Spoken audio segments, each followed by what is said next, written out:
So the next time we have a crisis, someone else gets to deal with it.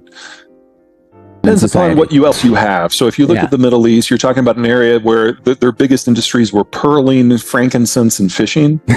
And in desert communities, pre-industrial, you're talking about very small numbers of people. And then you stick a straw in the desert and you get oil, and obviously you're going to focus on that. So you get the Dutch disease, if you will. In comparison, Norway was an advanced technocratic society with basic manufacturing and hydropower and nickel processing before they discovered oil. Or look at Texas. It was one of the world's largest economies. If it had been an independent country, it would have been $1 trillion economy before the shale revolution.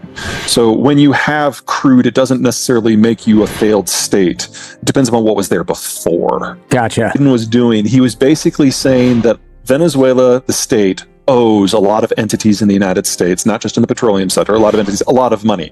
So we will loosen the sanctions a little bit so that the crude that you produce can be sold and you never see that money. That money goes to the American firms that you owe money to. And if you can keep this up and not be a jerk about it, then a year from now, when you've paid off those debts, we will then begin a more serious conversation about the broader environment. So it's an if, then.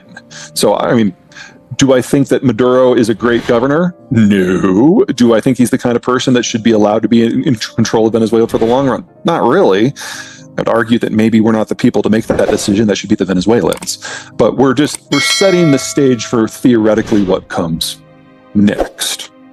And if Maduro decides to go back to his old habits, then this dissolves in a day and it's no harm to us. Right, because we got that's a different conversation, because we have had full-on state collapse complete with famine across the Venezuelan space. And this isn't Saudi Arabia where it's an easy field close to the coast. You've got a line of coastal mountains, then you've got your population belt, and your oil's below that. So if you want to resurrect Venezuela, you need to send in at least 50,000 troops and physically rebuild the country from the ground up over the course of a decade. And then you have the option of spending $200 to $300 billion to resurrect the world's most complicated oil production system. And you will not get your first oil, and if you start today, you will not get your first oil most likely until at least 2035. That's are interested in. Yeah. But if you fast forward a year or two, and the Middle East is being the Middle East again, and the Russian oil is gone, and the Americans have basically built a little wall around their own energy markets, then you're going to have global energy prices that on a cheap day are looking like 150 and are typically over 200. And in that sort of environment, dollars per barrel. Yeah. And keep in mind that this is not the 1800s when the Europeans had the gun and everyone else had spears. Mm-hmm. Yeah. Hugo Chavez, one of his last big acts before he died, is he distributed 150,000 AK-47s to the population. So anyone who thinks that this is going to be easy is wrong in every possible way. Libya has a similar situation of populations on the coast. The infrastructure runs through the populated areas, but the oil's deep in the desert. Now, because it's not tropics, because there aren't a lot of mountains, because the population is so much smaller, it would be easier. But the only country that I think is likely to consider that would be Italy.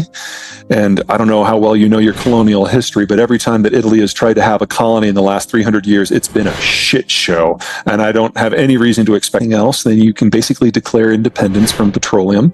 And that sounds great, but making electricity is a lot more sophisticated than an internal combustion engine. I mean, internal combustion engine, I'm oversimplifying here. You light a match, you burn something, you capture the heat, you go. That's what it is, basically.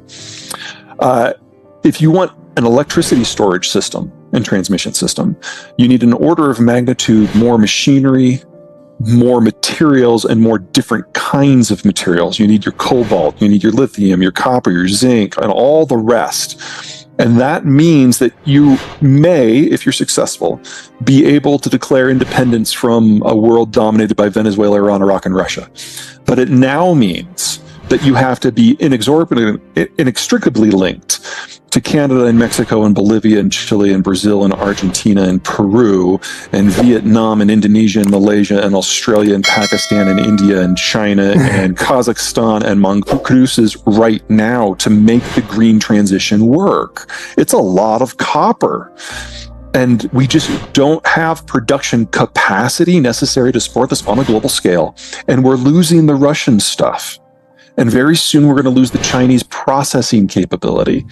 So if you're going to apply these technologies, you are only going to apply them in places where, so a good solar belt, a good wind belt, is done in China because it's expensive. It's just people, the Chinese have subsidized the finished product for a low cost. Got it. And it's like from the Chinese at a third of what it would cost you to do it yourself.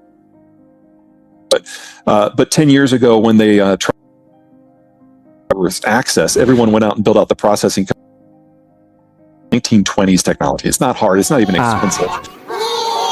Done. So if China were to like fall in on itself, we'd probably have about 6 months that it would take to spin all this infrastructure. Already been paid for. So we'd be okay with rare earth, copper and lithium. And getting the world's lithium comes from Chile, and they're continuing to produce more and more and more. Copper is primarily Chile again, and Russia. And Indonesia. Yes. So that the Russian stuff is going away. We don't have enough of either of those to maintain a moderate green build out in the United States, much less global at scale. Now, in a post-globalized system where Chile and Australia are part of the American network, that gives us some opportunities that other countries don't have. You take their production, you concentrate it into the Western Hemisphere for sales. That just might work in places where this makes sense. But everywhere else, there's just not enough. A lot of folks have asked. We are, and we will. Okay. The industrial build out in Mexico is epic. And the Mexicans, on average, are more skilled than Chinese laborers, and they're 1/3 the cost.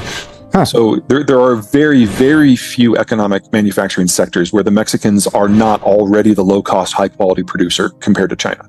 And so that is proceeding apace. Problems. Number one, there's only 130 million Mexicans. They've got 1/10 the population of China, so they can't do it all. So it has to be a group effort with the United States and Vietnam and others involved. So we have to basically relocate a whole lot of industrial plant. You don't do that overnight, no matter how disparate your situation is.